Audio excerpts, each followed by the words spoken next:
ذوالحجہ کے ایام بڑے ہی بابرکت ایام ہیں۔ ان کے اندر انسان کو کثرت سے اعمال کرنے چاہیے۔ 10 ایسے اعمال ہیں جن کا ہر انسان اہتمام کرے تو اس کے لیے بہت بہتر ہوگا۔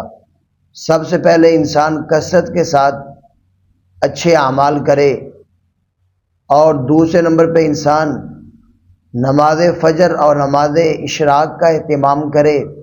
تیسرے نمبر پہ انسان صدقہ خیرات کا اہتمام کرے، کیونکہ عام دنوں سے ان ایام کے اندر صدقہ کرنا بہت ہی بہتر ہے۔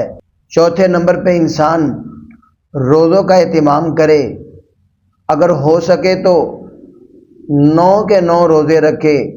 ایک حدیث میں آتا ہے کہ نبی مکرم صلی اللہ علیہ وسلم نے 10 ذوالحجہ کے 9 روزے رکھے ہیں، تو ہمیں بھی 9 روزوں کا اہتمام کرنا چاہیے۔ 5ویں نمبر پہ انسان کو یوم عرفہ کے روزے کا ضرور اہتمام کرنا چاہیے۔ نبی علیہ الصلوۃ والسلام نے فرمایا کہ 2 سال کے گناہ معاف ہو جائیں گے۔ 6 نمبر پہ انسان کو ذوالحجہ کی راتوں کو ضرور قیام کرنا چاہیے، کیونکہ اللہ رب العزت نے قرآن کریم کے اندر ان 10 راتوں کی قسم کھائی گئے، والفجر ولیال عشر۔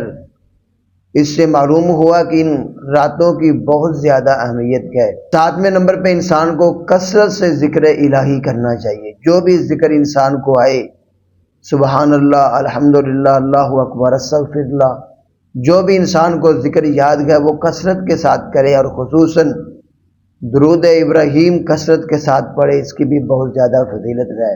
8ویں نمبر پہ انسان تحلیل و تکبیرات کا اہتمام کرے، لا الہ الا اللہ اور اللہ اکبر کا کثرت سے اہتمام کرے، اور اگر ممکن ہو سکے تو مسنون ذکر کرے، اللہ اکبر، لا الہ الا اللہ، اللہ اکبر وللہ الحمد۔